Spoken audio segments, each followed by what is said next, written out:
All right, well, let's jump in here to Ezekiel 8.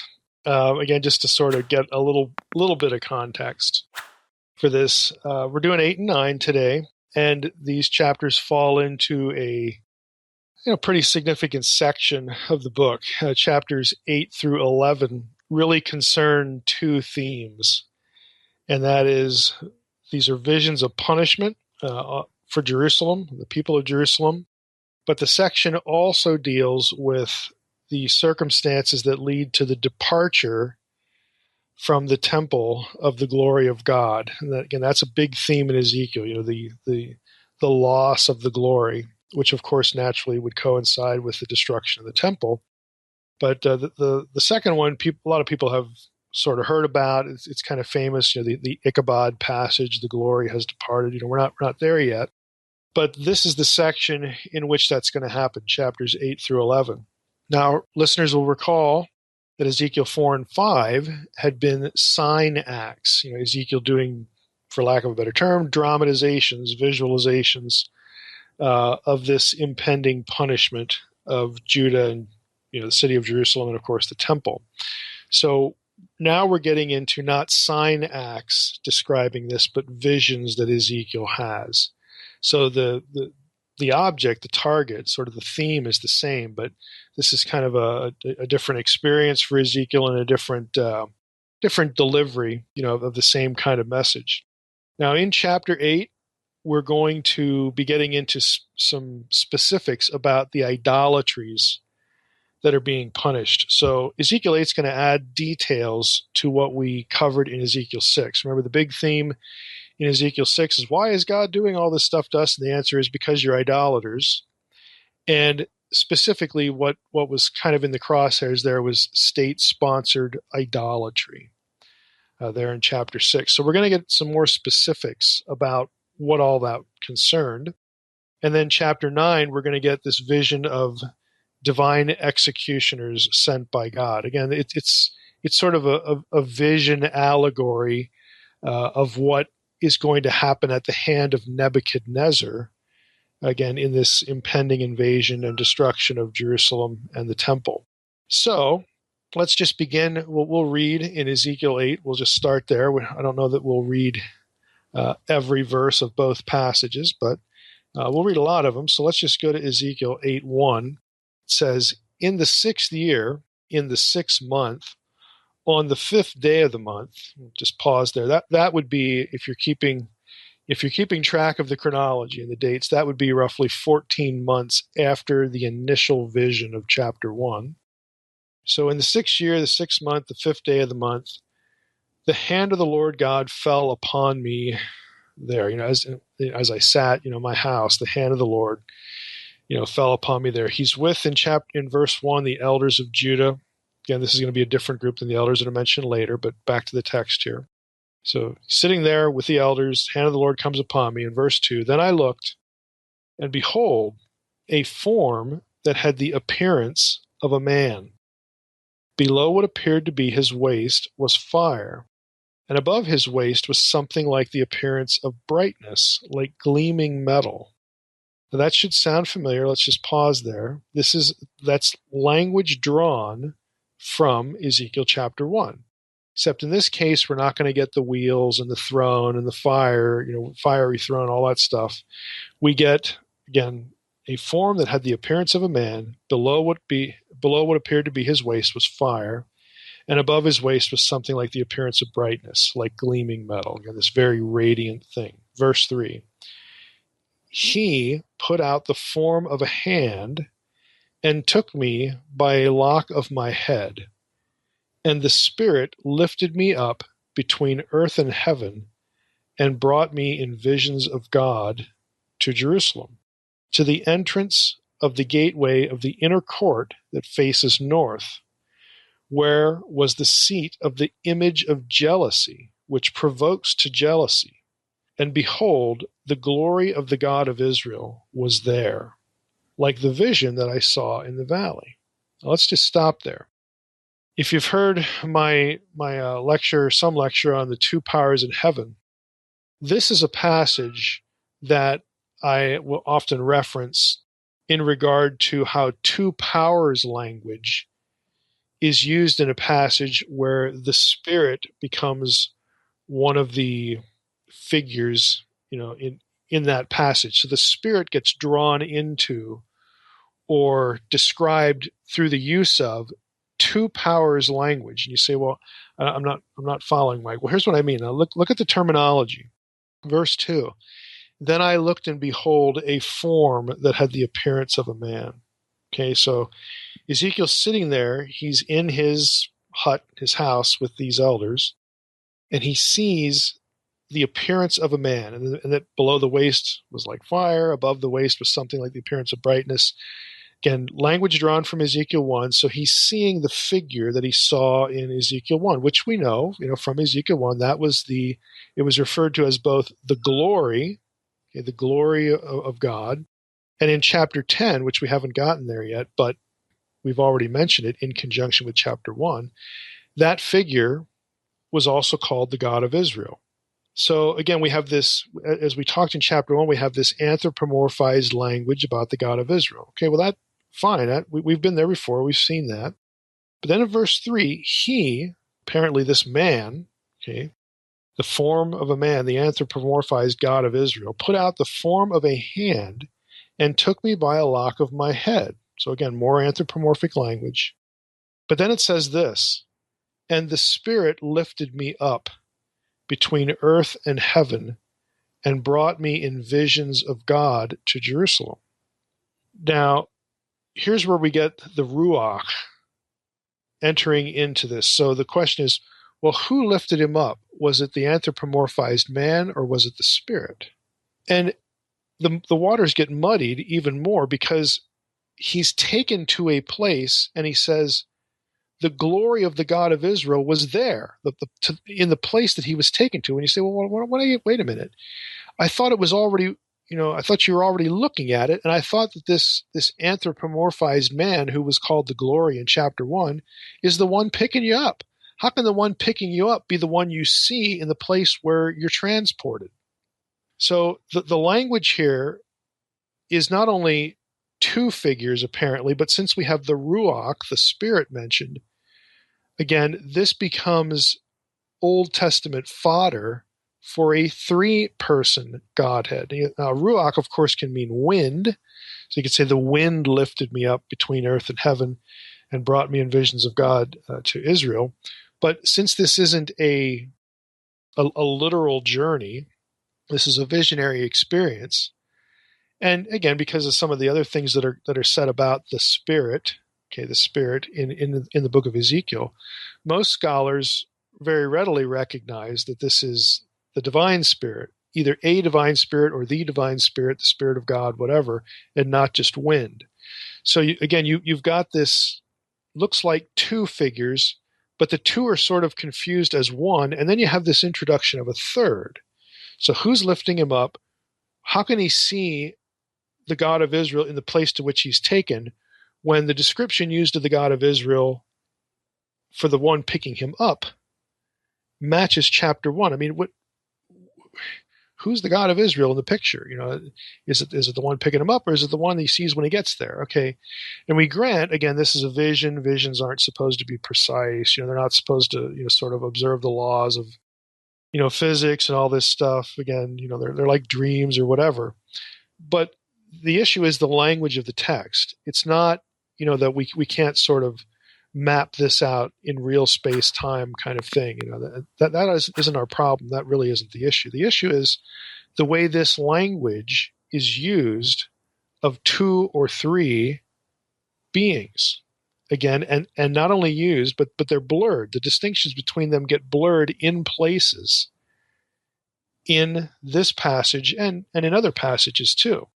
So I just want to alert people to the fact that, again, here's a passage that becomes fodder for not only the two powers in heaven discussion that occurred, in the Jewish context, in ancient Judaism, at least prior to the 2nd century AD, but it also becomes fodder for perhaps the Spirit of God is a member, is like these other two is to be identified with these other two. Again, this is just a glimpse of Old Testament stuff from which the doctrine of a Trinity will develop. Now, for those of you who have read Unseen Realm, there's a lot more to this. The human Yahweh, again, the Yahweh as a man in the Old Testament, becomes the focal point because of the incarnation of Jesus and what New Testament writers say about Jesus. And I've made the comment before that, just as Jesus is but isn't God, the Spirit is but isn't Jesus to the New Testament writers. And I deal a lot with that in Unseen Realm. There are several places where the Spirit of God or the Spirit of the Lord is swapped out for the Spirit of Jesus. 2 places where Paul says the Lord Jesus is the Spirit, that kind of thing. So what the New Testament writers are doing is they're doing kind of what happens here in Ezekiel 8. They're using terminology that you could easily associate it with 2 separate beings, one or the other, and then injecting the Spirit into the conversation. Again, in effect, this is where your Trinitarian thinking comes from.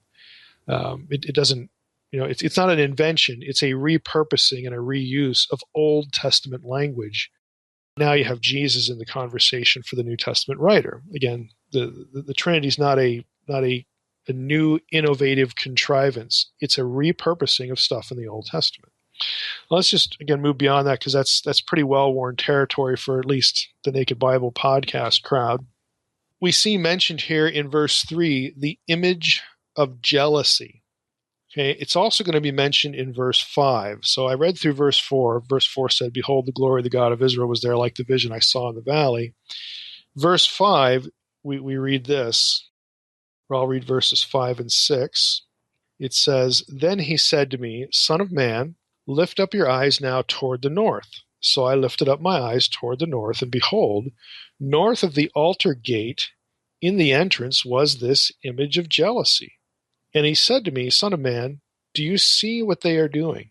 The great abominations that the house of Israel are committing here, to drive me far from my sanctuary. But you will see still greater abominations." And that's verses 5 and 6. Now, let's talk about the image of jealousy a little bit. Again, it's kind of a natural point of curiosity, like, what is this thing? And I think there's a clue in verse 3. In verse 3, Ezekiel is brought to the inner court that faces north. And then in verse 5, of course, we read, "So I lifted up my eyes toward the north, and behold, north of the altar gate in the entrance was this image of jealousy." Now, Bloch, in his commentary, has a little note here, and he notes that the Solomonic temple had 2 courts inside the inner and outer walls, respectively. The reference for that is 2 Kings 21:5 and 23:12.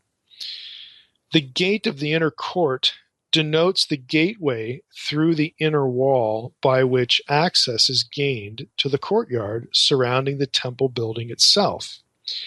In verse 5, the gate in question is identified as the altar gate, presumably because the great altar of sacrifice was visible through this gate from the outer court.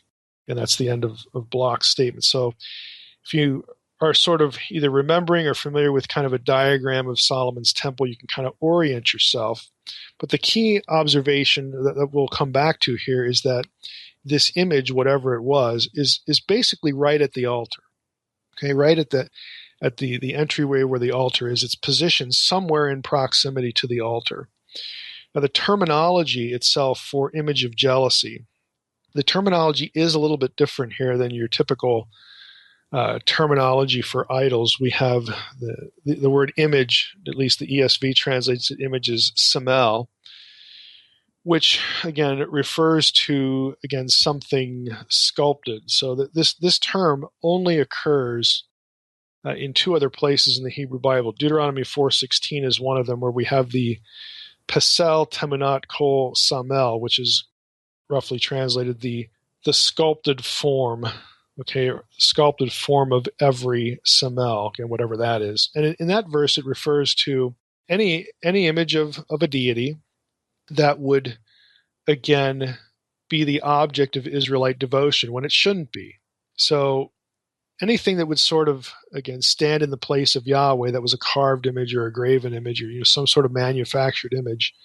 That's what Deuteronomy 4:16 is talking about. So it's kind of a generic reference. We get a little more specific, though, in the other occurrence of this, 2 Chronicles 33:7 and 15. So this is the other chapter. There's 2 chapters where this occurs.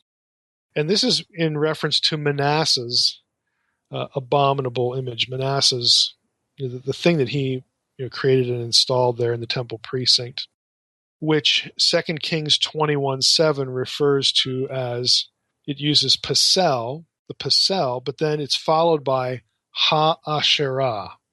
And you could translate that as, an idol, a graven image, a graven form of Asherah.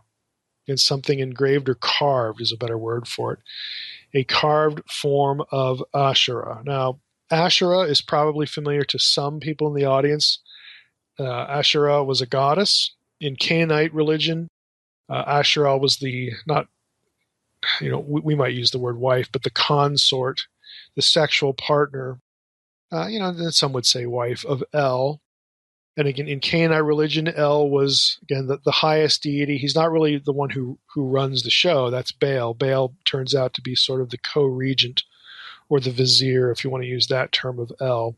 But El was sort of this father god figure, and Asherah becomes the mother goddess figure in Canaanite religion, because together, El and Asherah they give birth to 70 lesser gods. One of them is Baal, although there's, Baal in other texts appears to be something of an outlier. Baal is also called the son of Dagon, and so there's this big scholarly discussion. Well, is El Dagon? Is Dagon El? Are they 2 different things? What's Dagon mean? And I'm not going to bother rabbit trailing there, but we've got here 70 lesser gods produced, procreated by El and Asherah.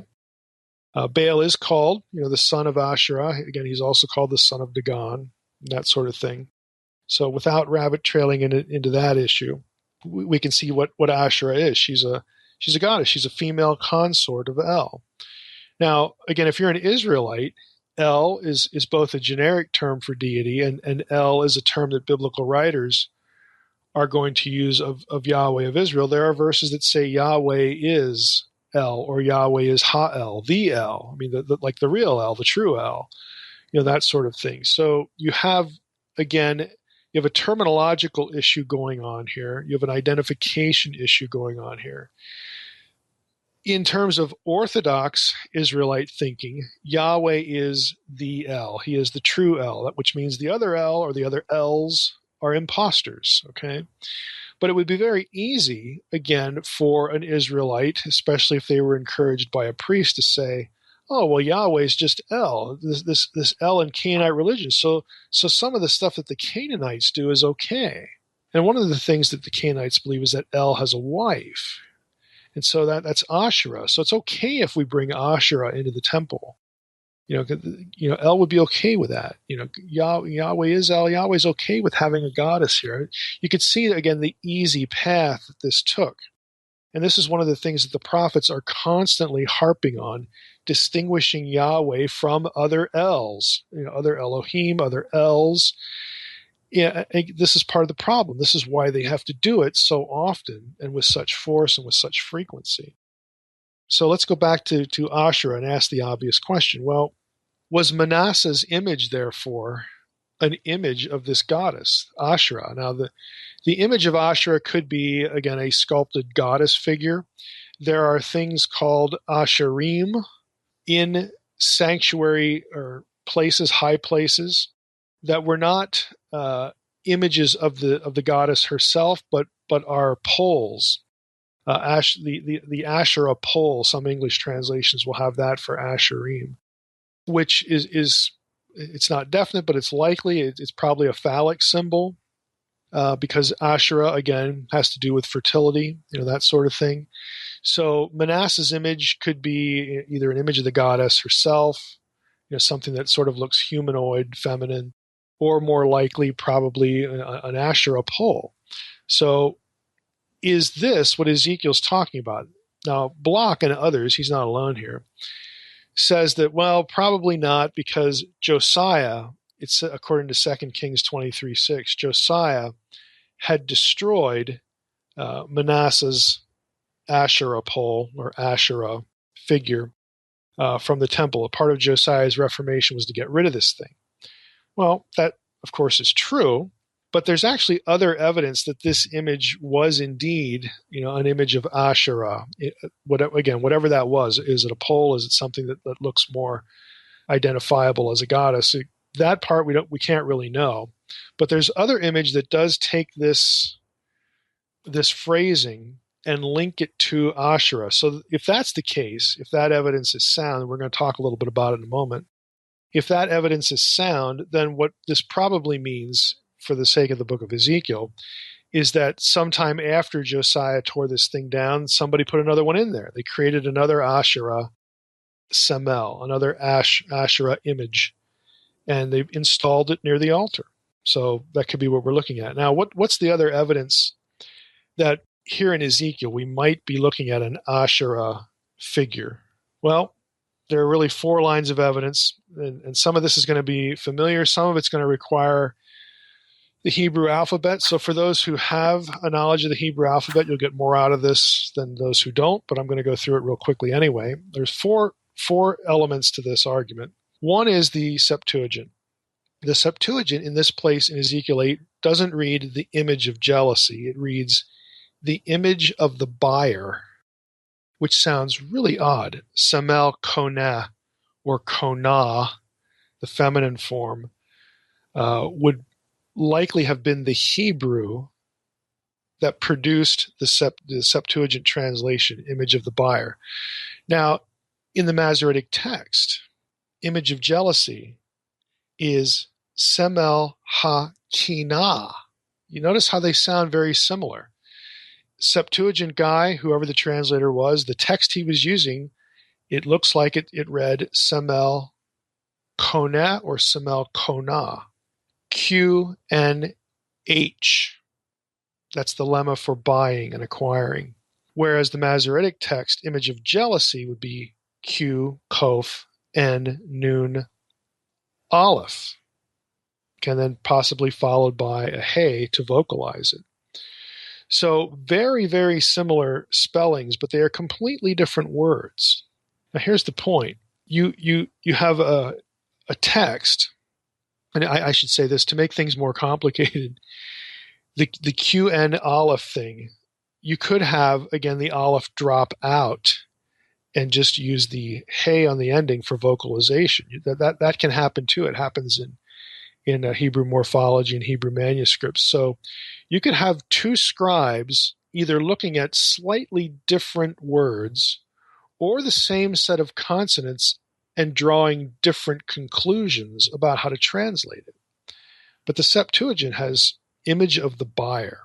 So that's the first part of the evidence, the consonants. What consonants are there? And depending on what consonants you think might be there, which lemma, which Hebrew word is that? Is it a word that means jealousy, or is it a word that means to acquire or buy? Second, again, to muddy the waters a little bit more, kana, the verb that ends with the H, with the hey, to acquire or buy, can also mean create. Now, this is a well-known biblical lemma, biblical Hebrew word. It's controversial because this is the lemma that's used in Proverbs 8, specifically Proverbs 8:22.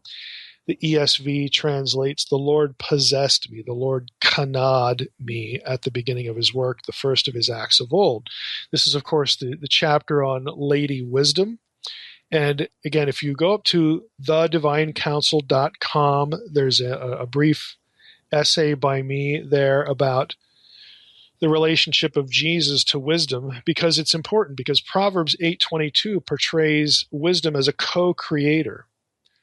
Someone who was there when God fashioned the world, and in some part of Proverbs 8:22 through right around verse 30 or so, wisdom again is cast as sort of the agent of creation, someone who's there helping or again participating in the creation. Well, wisdom has some real interesting things, said about it in Second Temple Jewish literature. Wisdom is part of the divine council. Wisdom is seated at the right hand of God. All this sort of thing. Now, Jews of the day, many of them thought that wisdom was sort of a code word for Torah. And there are Jews who actually believed and taught in the Second Temple period that the Torah was like a deity. The Torah was divine. The Torah was personified by this language. Of course, what others did was know that wisdom isn't the Torah. Wisdom is a second divine figure, part of the two powers in heaven thinking. And in the New Testament, wisdom gets applied to Jesus. And of course, the New Testament says that Jesus was the co-creator, so that would make sense. But what the problem is when you go back to Proverbs 8:22, you have this verb kana. And if you translate it create, well, then you have the co-creator being a created being. And of course, the New Testament denies this about Jesus. So we have a big theological discussion. Now, again, you can read the thing on thedivinecouncil.com, Jesus and Wisdom. Ultimately, kana can be translated other ways besides acquire or buy. It can be translated as possess. It can be translated as create. It can be translated as bring forth, because in Proverbs 8:22, it's used in parallel with other lemmas that mean to bring forth, which of course doesn't require a beginning point. It just requires the introduction of something or the unveiling of something made apparent that before was not apparent. And this was a huge part of the early Christological discussion, as you can imagine, in the early church. And again, you'll find out if you read the article on thedivinecouncil.com that create is not a very good translation in terms of the attributes of God, because if wisdom is an attribute of God, even though you want to argue it's personified, you can't have God creating wisdom as a co-creator because, well, didn't God have wisdom before that? How could you have the God of the Bible lacking wisdom? It doesn't make any sense. By definition, you wouldn't have the God of the Bible if he lacked wisdom. And how would he be smart enough to create it because he knew he would need it? He wouldn't know that because he wasn't wise. So create is really a problematic translation, which is why many people prefer something else. ESV has possessed here, for instance. Again, this was a focal point of early Christological discussion, but kana does not require create as a translation. Even if you wipe Jesus off the table and the binatarian thing off the table, you're left with the problem of how God can lack wisdom. And that's a significant Jewish Old Testament theological problem. But let's take this back to Ezekiel. Let's say that the text read, again, the image, the semel, QNH, Kof Nun He.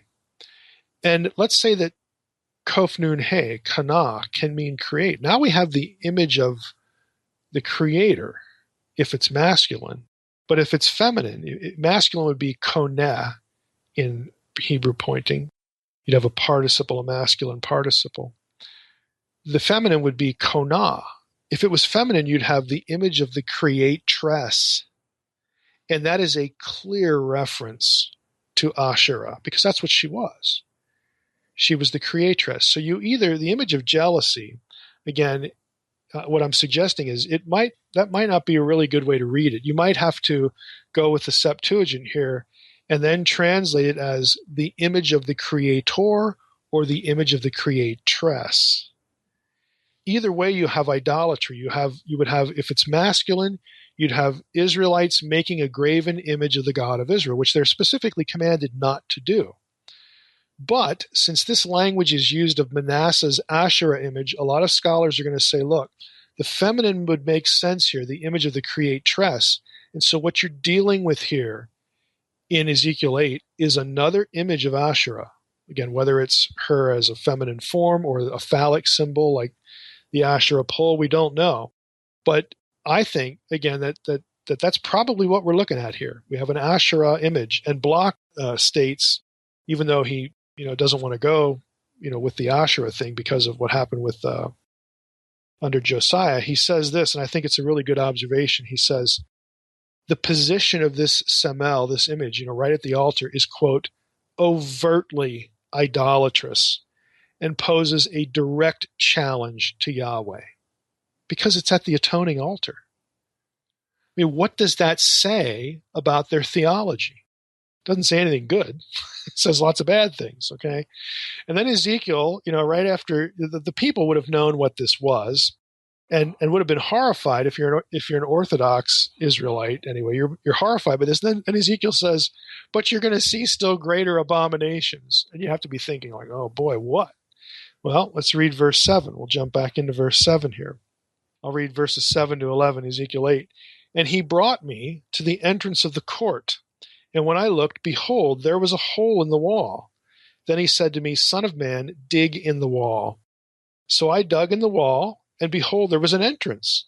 And he said to me, Go in, and see the vile abominations that they are committing here.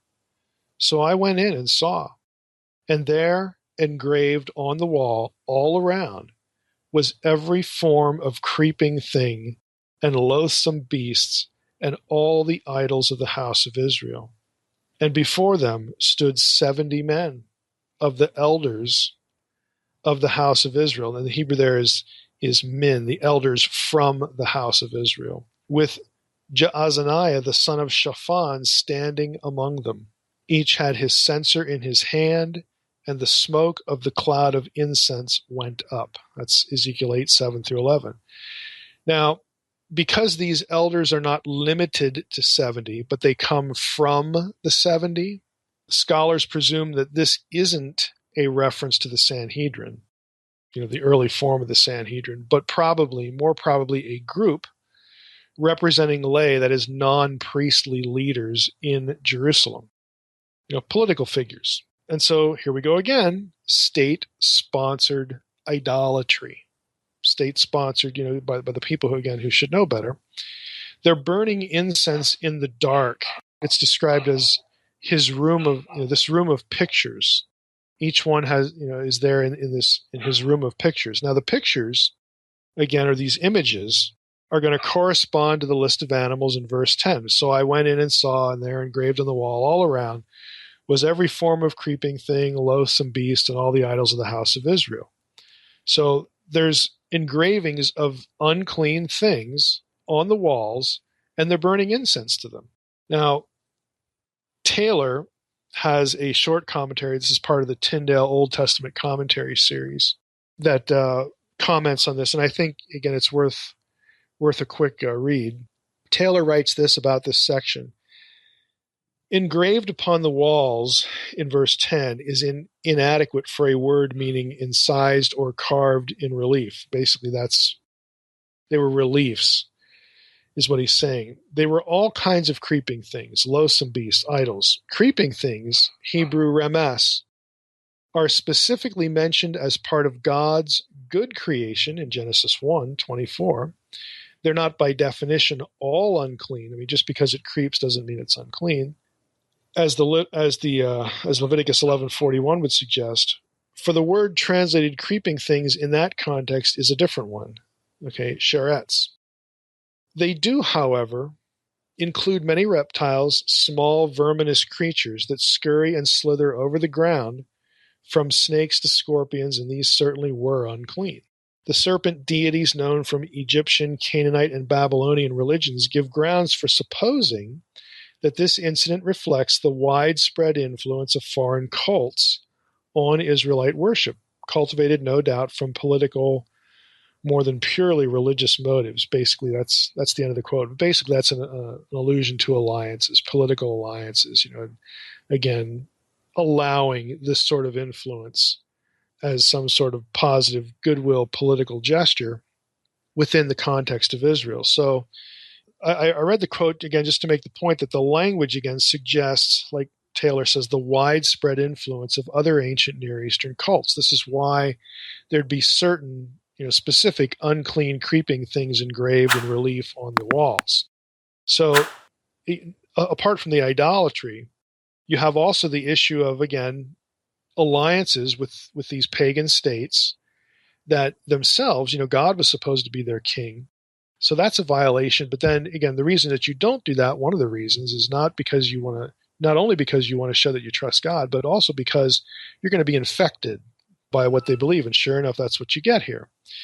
Now, as far as the role of incense, again, I only bring this up because, and I'd have to look for it. It popped into my head here.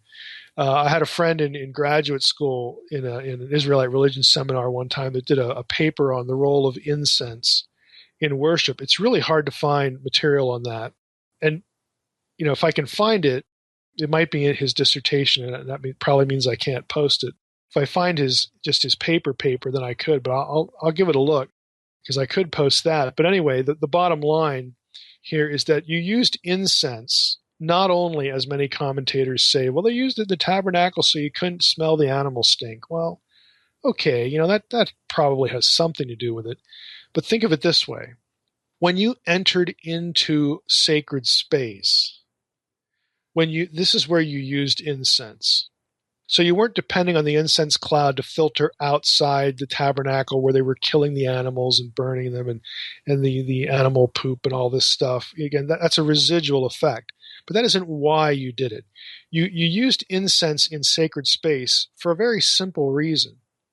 It marked that space different than other space. In other words, you couldn't just walk around the Israelite camp or the city of Jerusalem and smell incense. When you smelled incense, it was a clue to your senses. It should have been a clue to your brain that, oh, okay, this is divine territory. This is divine turf. Because this is where this is burnt on holy ground, sacred ground. It distinguished the place from other places. And again, that's a really important part of the logic of why you would use incense, to distinguish the sacred from the profane, from the normal. And we spent a lot of time on this in Ezekiel, talking about how these distinctions were made. Incense is part of that. So if you take that back to Ezekiel, what do you have? You have Israelites burning incense to these unclean figures carved on the walls, and the connotation was, these are our gods. They are sacred. We are marking out space for them, as though the space they occupy is holy and sanctified and sacred. And of course, for Ezekiel, this is just abominable. And again, if you're the reader and you're, again, an Orthodox Israelite, you're thinking, this is horrible. So what does Ezekiel say in verse 13, right after he's done describing that? He says, verse 13, he said also to me, you'll see still greater abominations that they commit. So now if you're the reader, you're thinking, what else could they possibly be doing? Well, they could be doing a lot of things, and you're going to get it here again, more specifics in the chapter. Verse 14, then he brought me to the entrance of the north gate of the house of the Lord, and behold, there sat women weeping for Tammuz. Okay, weeping for Tammuz. Now, Hebrew here, when it actually refers to Tammuz, the Hebrew text here has sorry for the grammar spasm again, has a definite article prefixed to Tammuz, ha-Tammuz.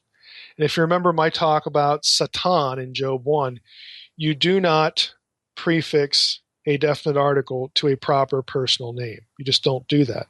So this isn't actually a reference to the deity Tammuz, himself, but it's certainly something connected with Tammuz, or it refers to, this is probably the best way to look at it, the ritual act, the religious act of weeping for Tammuz was well known throughout the ancient world. People wrote songs for this. They use, descriptions from Mesopotamian and Sumerian stuff, and it worked its way into the Greek culture and the, the Syro-Palestinian culture. There were odes to Tammuz, weeping for Tammuz to commemorate, Tammuz. If you don't know anything about Tammuz, I'll just give you a short reference. So the fact that they put a definite article on it refers to some specific ritual or some specific song or maybe some specific literary piece or genre, not technically to the deity himself because of the definite article. But either way, it's directed at the deity. So it's kind of like a distinction without a difference, or 6 of one and a half dozen of another. But again, just thought I'd point it out. Tammuz is the Hebrew form. This is from a DDD, I believe. No, this is from Harper's Bible Dictionary, the article written by Richard Clifford, who's an author I particularly like.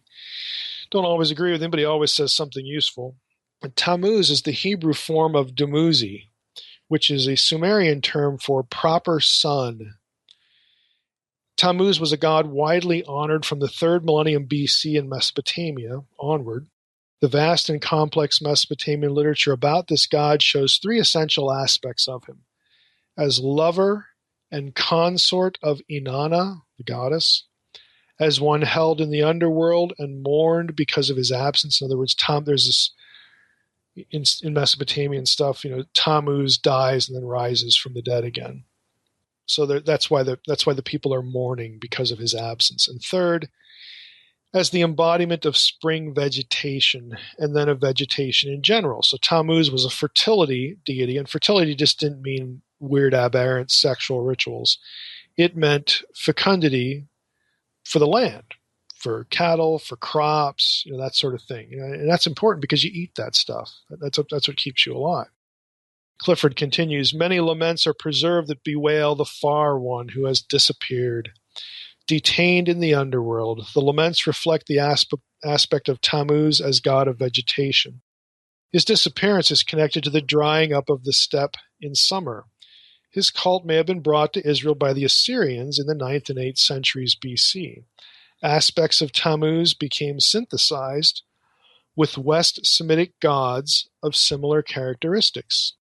Baal Hadu, for example, went down into the underworld, died, rose, and was mourned during his absence. That's a specific reference to Baal, again, as the Canaanites knew him. Some of Dumuzi's traits also appear in Adonis, a god first attested in Greece in the 5th century BC. Ezekiel's vision of 4 sins being committed in Jerusalem, the temple, that's the chapter we're in, chapter 8, the third of which is a group of women weeping for Tammuz in the north gate, refers to this. The women in Ezekiel are mourning this dying and rising God. The action, now catch this, here's the point that I like that Clifford observes. The action is an abomination to Ezekiel, who believes that God does not die and therefore cannot be mourned. Again, God is eternal. Again, this isn't some sort of denial, even on Clifford's part, of the incarnation and whatnot. Clifford is actually a Catholic. So he's going to go with the death, burial, resurrection of Jesus as a Catholic. He's a Catholic priest. So that isn't why he's writing this. He's just saying that for the Israelites, again, this is pre-incarnation and anything that we would sort of associate with death, burial, and resurrection of Christ. To an Israelite, well, God's eternal. If he's from everlasting to everlasting, he doesn't die, and so you can't mourn him. And that's what made this abominable. It's what made it offensive, again, to Ezekiel and the rest of his people, at least those who, shared his theology. In verse 15, the chapter goes on. Then he said to me, have you seen this, O son of man? You will still see greater abominations than these. I mean, we've been through a bunch of layers of this already. And again, God, the figure that took Ezekiel by the hair, God of the Spirit or whoever, brings him, to this place, says it gets worse than this. So now what's going to follow here is abhorrent for a number of reasons that are going to become apparent. It's abhorrent because of the fact that it worships the Creator as though he were part of the creation. And it's also abhorrent because it involves turning the back. The people who bow down are turning the back on the presence of Yahweh. That becomes very offensive. But let me just read. I don't want to get too far ahead of myself. Let's just read verse 16 and you'll get the point here, both of them. And he brought me into the inner court of the house of the Lord, and behold, at the entrance of the temple of the Lord. Now catch that. At the entrance of the temple of the Lord, between the porch and the altar, were about 25 men with their backs to the temple of the Lord. So their backs are where to the presence of God. Their backs to the temple of the Lord, and their faces toward the east, worshiping the sun toward the east. Again, the picture is pretty evident. They're worshiping, the Hebrew term there is kavah, bowing down, la shamesh, bowing down to the sun toward the east. Now, this takes us in all sorts of different directions. Again, it's an offense to turn your back on the presence of God, but it really takes us into astral or sun cult stuff in Israelite religion. Now, I want to read a section of DDD, and I'll try to remember to tell you when I'm going in and out of this here. Most of this is going to be from DDD because it has a nice, Lipinski has a nice short article on sun worship in Israel. I'll just jump in at the beginning here. He says, as used in the Bible, Hebrew Shemesh is never an actual divine name. It's never used as a proper personal name. Palestinian toponymy, that's the name of places, of biblical times reflects, nevertheless, the Canaanite cult of the sun god as shown by place names like Beth Shemesh, house of the sun, En Shemesh, again, the spring of the sun, Ir Shemesh, the city of the sun, again, Beth Shemesh, Joshua 15:10, for example, En Shemesh, Joshua 15:7, Ir Shemesh, Joshua 19:41. He says, Lipinski says, all of these preserve the memory of sanctuaries devoted to the solar deity.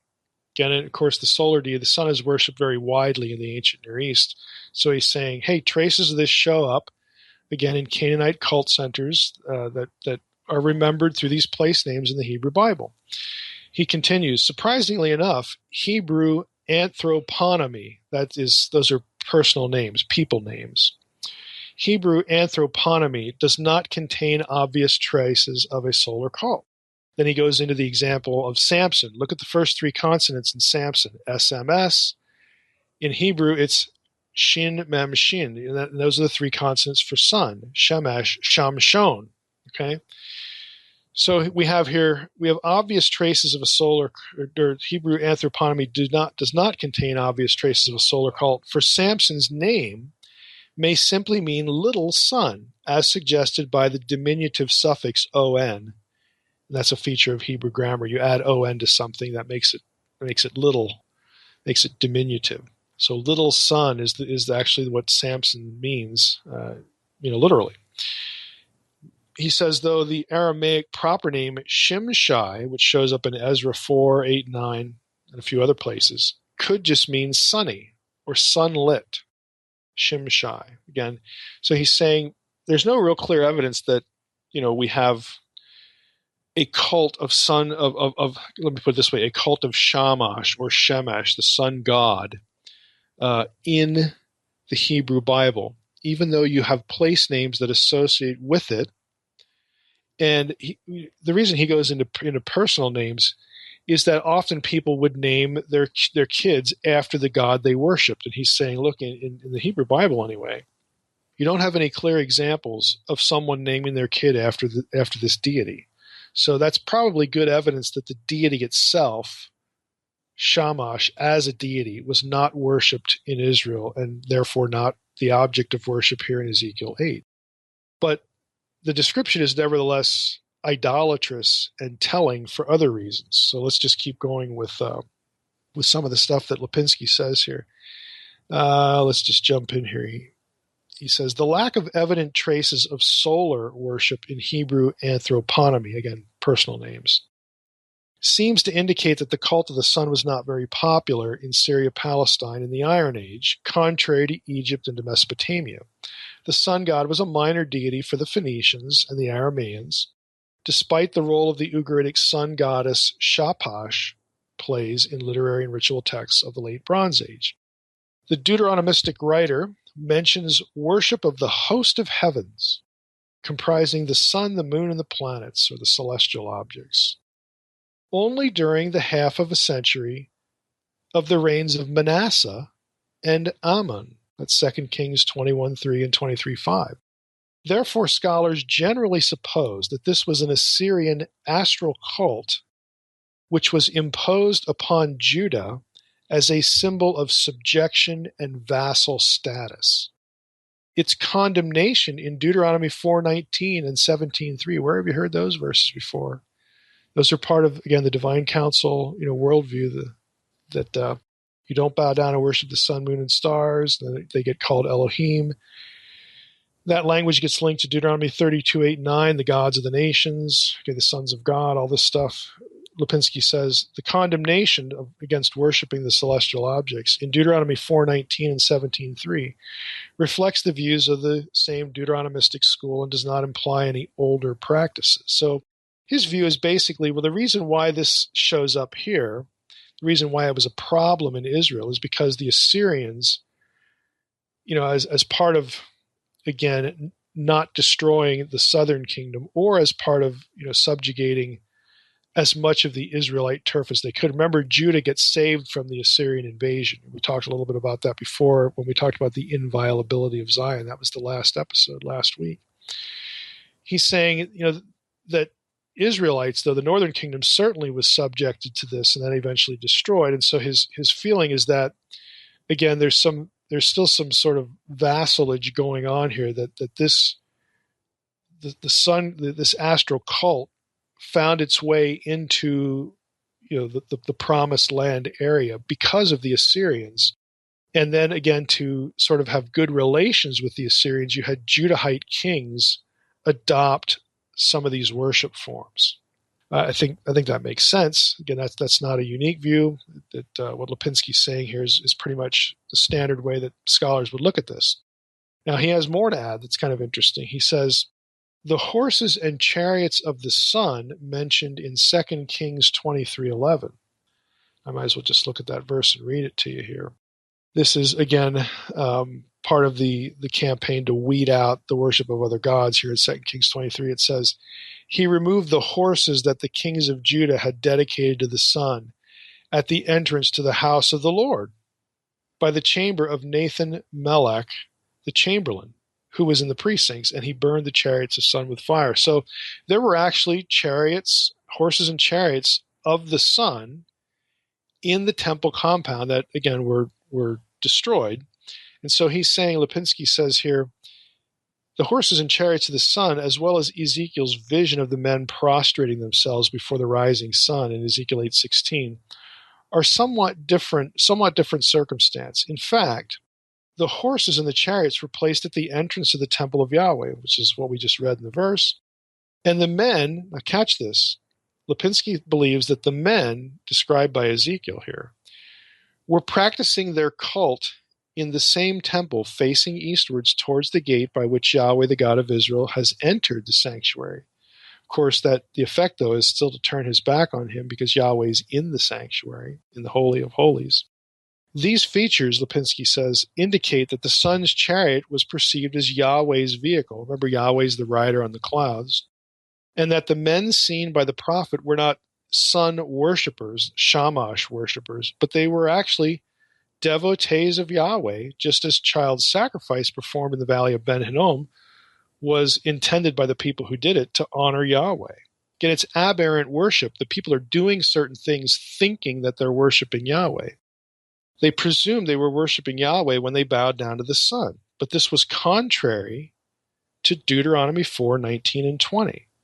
Now, this gets even more interesting because there are vestiges of this in modern Judaism. Okay? So back to Lipinski. Again, he makes this comment.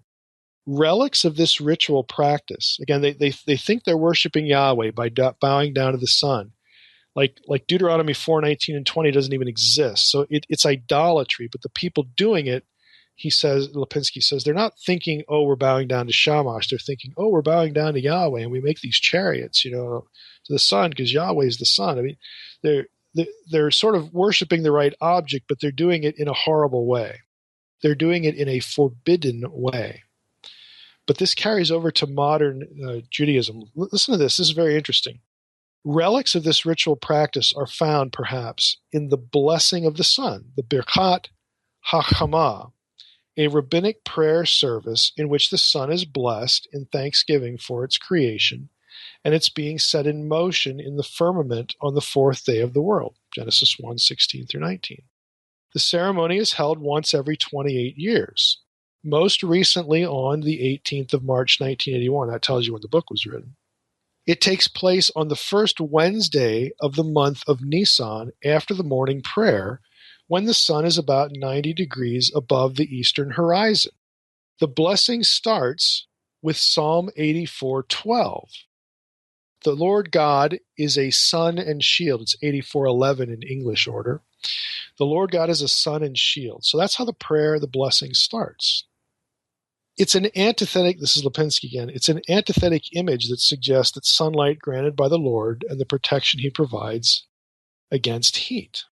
The prayer also contains Psalm 19, which again is, you have lines about the sun in Psalm 19. Let me just click there. Okay, the rising is from the end of the heavens, its circuit, this is about the sun. Sun is like a strong man. Its rising is from the end of the heavens, its circuit to the end of them. There is nothing hidden from its heat. So that part of Psalm 19 is in this Jewish blessing. The prayer ends with Isaiah 30:26. The light of the sun, the Or HaChamah, shall be sevenfold as the light of the 7 days. Lipinski says there can be little doubt that the sun was conceived in biblical times as a vivid symbol of Yahweh's glory. Yahweh's coming is described already in Deuteronomy 33:2 and Habakkuk 3 and 4 as the rising of the sun, and his glory comes from the east, according to Isaiah 59:19 and Ezekiel 43:2 and 44:2. While Isaiah 60:19 announces that Yahweh's glory will replace the sunlight when the new Jerusalem will arise. This solar symbolism might have represented a danger for the purity of Yahweh's worship. You think? For the sun, the moon, and the stars are even somewhat personified in Joseph's dream. Remember Joseph's dream back in Genesis 37? Job judges it necessary to profess that he never raised his hand in homage to the sun or the moon. And he even avoids using the word shemesh, sun, replacing it by the word or, light. So what does all this mean? Well, it means that in ancient Israel, you had Yahweh being worshipped as the sun. You had Yahweh being worshipped as a thing he had created. Very clearly, Genesis describes the sun being a created thing, created by God. And so you had Israelites, again, thinking they were worshiping Yahweh when they were violating very clear commands about worship of Yahweh, who to worship and who not to worship. So on the one hand, it's like you can kind of pat the Israelites in the back and say, oh, at least they weren't worshiping Shamash or Shemesh, the sun. Well, okay, but they were still committing idolatry. And again, Lipinski's saying that this idea, again, might have sort of kind of logical, even biblical roots, because again, Yahweh, this language used about Yahweh that shows up in the Hebrew Bible is there. But notice that the verses about Yahweh, being associated with the sun and coming from the east and whatnot, none of those declare that he is a created being or he is a created thing. He's part of the creation. And that was the problem, that you're worshiping, to use Paul's terminology, you're worshiping the creature instead of the creator, which is Paul's definition of idolatry. So again, even though there's sort of like biblical stuff that you could read and know what they were thinking, again, depending on when, chronologically, when this or that was written, you could look at certain passages and say, oh, okay, this is what they're thinking, this is why they're doing it.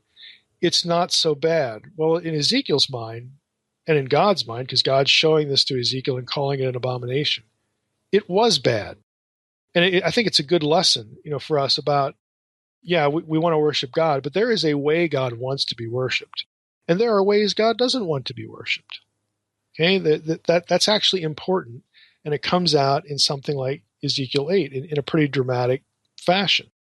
So you go through this whole list of abominations, and, it ends here in chapter 8 with this worshiping of the sun. In verse 17, we read, Then he said to me, Have you seen this, O son of man? Is it too light a thing for the house of Judah to commit the abominations that they commit here, that they should fill the land with violence and provoke me still to further to anger? Behold, they put the branch to their nose. Therefore I will act in wrath. My eye will not spare, nor will I have pity. And though they cry in my ears with a loud voice, I will not hear them. So the chapter ends, again, with God basically saying, again, this provokes me to anger. All of it provokes me to anger. This odd phrase about putting the branch to their nose is something, again, that's kind of interesting. I don't want to spend much time on it, but it's a very odd term. In the Targums, which is the Aramaic translation of the Hebrew Bible, the word that's substituted there or used there refers to stench. So it's kind of like all these things, instead of being a sweet-smelling savor to me, like proper worship is, using the language of Leviticus, God is saying, it stinks. It just stinks. They put the branch to their nose, and that is a possible reference, not to something like a branch that had its own aroma, but I hate to put it this way, and here we go with Ezekiel being scatological again. But it could refer, again, this isn't definite, again, and it's only a supposition that scholars have because of what the Targum does with this term, Zemorah. It could be a reference to basically what you wipe your butt with. And then that becomes the thing, you remember that the wave offering in Leviticus, that becomes the thing that is offered to God. God says, this stinks. So again, it's very graphic, potentially scatological language in Ezekiel for what God really thinks about what he's seeing, what's going on. Now, if we get into chapter 9 here, the text says, then he cried in my ears with a loud voice. Think about that. Here we have the speaker to Ezekiel is God. God cries in his ears with a loud voice. In other words, God screams. He's angry. He screams, but he cries in my ears with a loud voice, saying, bring near the executioners of the city, each with his destroying weapon in his hand. And behold, 6 men came from the direction of the upper gate, which faces north, each with his weapon for slaughter in his hand. And with them was a man clothed in linen, with a writing case at his waist. And they went in and stood beside the bronze altar. So they go right into where the image of the creatress is. Okay. We have 6 guys who are executioners. There's a 7th man, a man clothed in linen. Linen, again, was typical attire for priests, but also for angelic beings. If you go to Daniel 10:5, Daniel 12:6 and 7, again, this is a description that you'd get of an angelic being. Priests and angels both are involved in divine service. This whole heavenly and earthly priesthood thing. Bloch says here, whether this person is a priestly figure or an angelic figure really can't be determined, though his role in the following events seems to argue for the latter. And I would tend to agree for reasons that we'll get to in a moment. I think it is an angelic figure. It's obvious from this person's equipment that his position in Jerusalem differed from that of the other 6 men. The other 6 guys are executioners. This one isn't. But this one has a writing case with him at his waist. It's actually, again, without getting too geeky here, this is a term that's borrowed from Egyptian. It refers to a scribe's writing equipment, sofer ha-chesed. It has a pen, inkhorn, wax writing tablet, whatnot, those sorts of things, and it harkens back. Look at the instructions that he's given. It's going to harken back to something that I think you'll pick up on. Verse 3, now the glory of the God of Israel had gone up from the cherub on which it rested to the threshold of the house. So it's at this point when we've got astral cults, we've got the image of the creatress, we've just got a whole assortment of idolatries going on here. We've got these graven, unclean things that are being offered incense to. And God calls out the executioners and this guy with the writing case. And they position themselves, right there at the altar. And then the glory moves. The glory leaves from the cherub on which it rested, to the threshold of the house. So this begins the exit out of the temple area of the glory of God. And God, again, the God, whoever this is, the anthropomorphized God or the spirit or whoever, from chapter 8, he called to the man clothed in linen who had the writing case at his waist. And the Lord said to him, now he's identified as Yahweh. The Lord said to him. Again, isn't that interesting? Take that back to chapter 8. Again, this mixed language about, is it 2 beings or is it 3 now? And here we have the Lord specifically mentioned. Yahweh said to him, pass through the city, through Jerusalem and put a mark on the foreheads of the men who sigh and groan, in other words, who are grieved by all the abominations that are committed in it. So this harkens back to, remember we did an episode on the Book of Life? This passage actually got mentioned in passing. It refers to God keeping a record. And in this case, you have a scribe brought in, an angelic or heavenly scribe, clothed in linen, brought into the picture. And he's the one who's supposed to know, because he's the scribe, he's kept the records of those who are grieved by the abominations. Put a mark on them. Again, because it's going to be like the blood on the Passover. And I'll come back to that in a moment as well. It's going to be like the blood on the doorposts. This is going to mark them to keep them safe from what's going to happen. Mark those who are grieved by all these abominations. And he has a record. He's a scribe. He's the heavenly scribe. He knows what people are doing. Again, if you're interested in that subject, you can go back to that episode of the podcast and listen to it. But Taylor has a note here. He says here, there's some confusion about the actual movements of the glory of the God of Israel in this section, because at one moment he's represented by the heavenly figure on the chariot throne, while the next he's Ezekiel's personal guide. He basically says, too much accuracy is not to be expected in what was, after all, a vision. We shouldn't press it for detailed explanations. There is, however, significance in the description of the glory moving from the cherubim, in verse 3, the place where the Holy of Holies, where God was thought to reside, to the threshold of the house. This was the preliminary move for the final departure of the Lord from his temple. And it's from this vantage point that he starts giving directions. He says, put a mark on anybody who's faithful, who's been faithful. Now, the word mark there is Hebrew tau or tav. It is the name of the letter T, the tav in the Hebrew alphabet. It's a sign to mark the faithful remnant. It's a sign to keep them alive, to preserve their lives, to save their lives. Of course, the fact that there's even a remnant might be surprising given what we just read in Ezekiel 8 and before that, but there is. Now, I don't want to make too much about this sign, but it is kind of interesting. In Old Hebrew, not the block Hebrew that you're familiar with seeing today.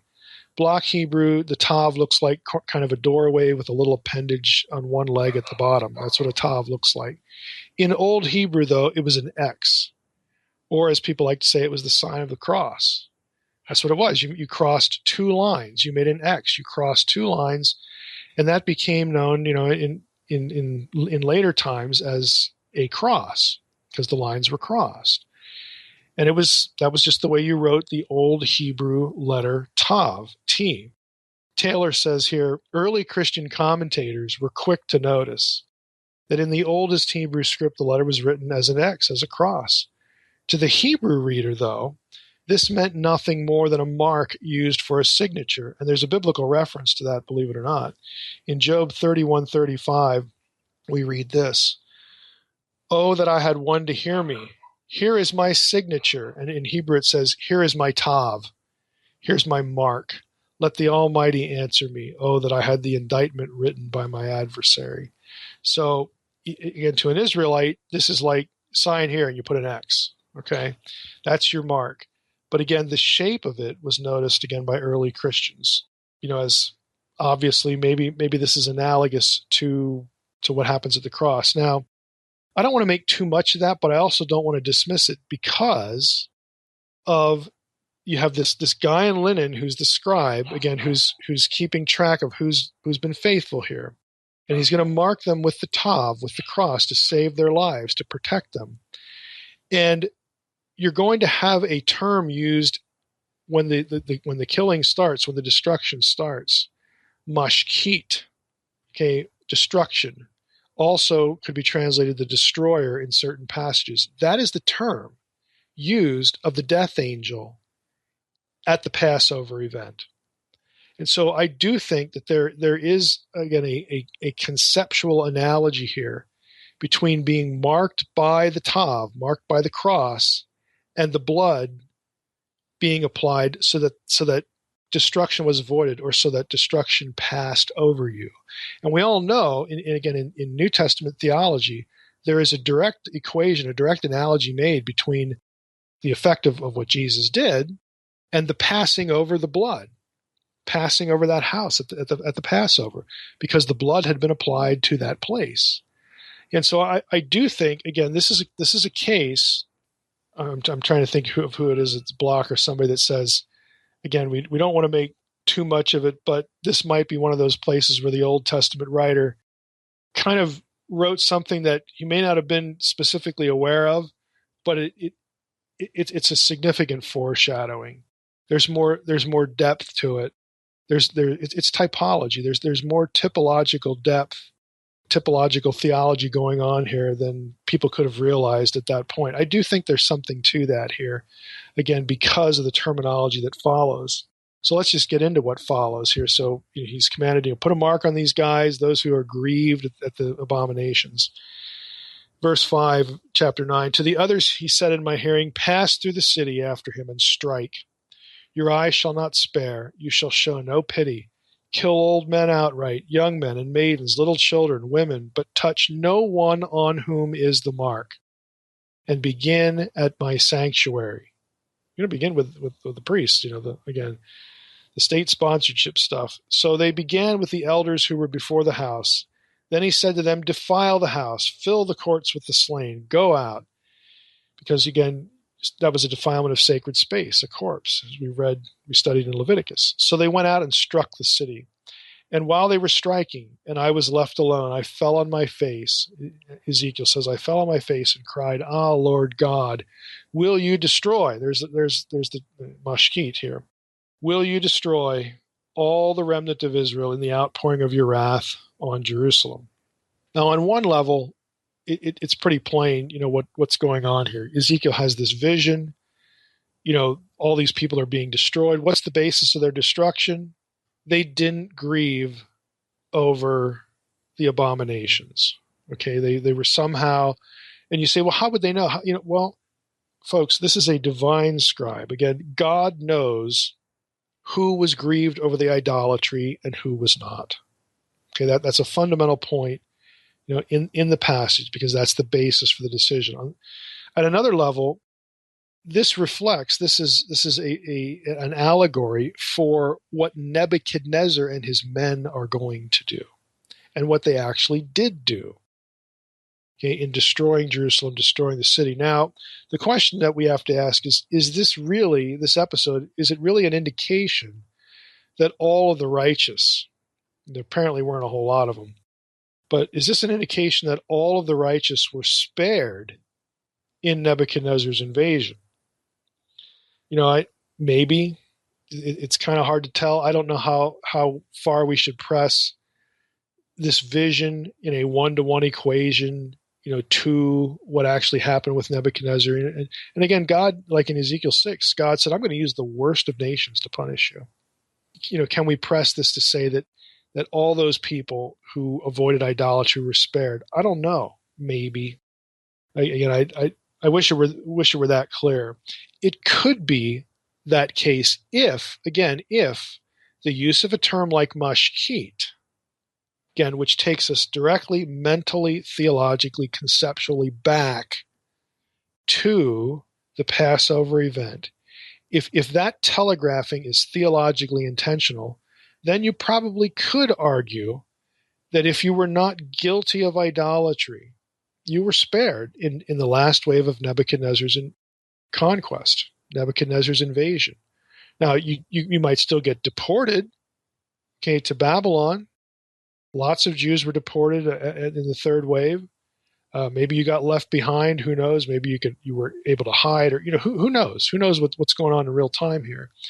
But again, you could make that argument if these analogies are intentional. And again, I kind of think that they are, because I think the use of the linen, again, that's not just priestly, it's angelic. The whole idea of God knowing who's doing what. I don't think that's a normal priest. I think it's an angelic priest because of all the other passages that deal with God keeping records and using angels, again, to be the divine accounting system, if you want to use a metaphor like that. Plus the reference to Mashkit, the destroying angel. Again, I think some of these things are sufficient to telegraph the point that God in this last invasion spared the faithful. There weren't many of them, but there was a faithful remnant. Now, you say, well, Ezekiel here says here, are you going to destroy the whole faithful or the whole remnant? Again, remember back in earlier episodes when we talked about the remnant, it can be used of different groups and subgroups.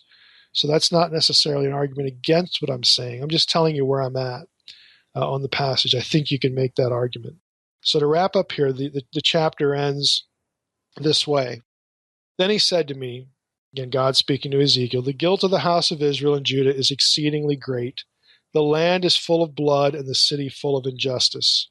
For they say, the Lord has forsaken the land and the Lord does not see. As for me, my eye will not spare, nor will I have pity. I will bring their deeds upon their heads. And behold, the man clothed in linen, with the writing case at his waist, brought back word, saying, I have done as you commanded me. Now again, we got the full picture here. It's not feel-good stuff. And because, hey, it's Ezekiel, and we have, it's judgment. It's going to be judgment up to a certain point, and then Ezekiel's going to transition, to comforting those who are left. And so it's more the same we've been seeing in Ezekiel. I think the two big takeaways here are, again, that, God can and does and has and will decide to judge wickedness. He will decide to judge evil. We can look at these passages and say, well, this is just random. It's, there's nothing. It's willy-nilly, capricious deity. It's not capricious. The standard was mark those who are in grief over what's going on. Okay, you can go, well, what about the kids? Again, you can look at the terminology. It doesn't have to refer to infants and whatnot. I mean, you can argue about this, till you're blue in the face. There is a measure. There's a standard for accountability here. And so that's what we need, we need to look at as far as the text. God knows. What better authority would there be? God knows who approved of idolatry.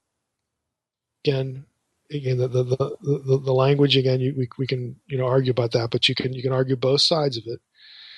But I think the contextual indications are that God knows who was grieved with what was going on and who wasn't. God is the best judge. He's omniscient. He knows. He's not guessing.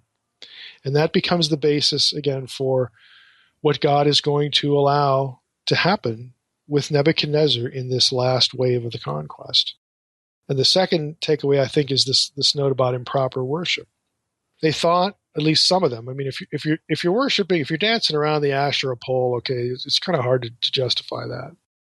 Even if you say, well, that's Yahweh's wife, he wouldn't be mad. Well, yeah, he would, because it's not him. Okay, he doesn't share his glory with another. So that's a little hard. But you could look at them bowing down to the sun, thinking they're worshiping Yahweh. Again, you must ignore other commands about creating graven images, worshiping the creature over the creator, all that sort of stuff. It was idolatry.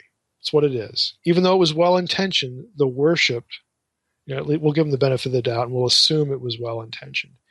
Even though that could be the case, God was still angry about it. He didn't accept it. It was, by definition, unacceptable. So again, I think we need to keep these things in mind, again, for the way, we do things. Just to remind ourselves, look, what we do matters. Okay, how we express our loyalty to God matters. Of course, who we assign loyalty to, believing loyalty, matters. But again, the way we express that also matters.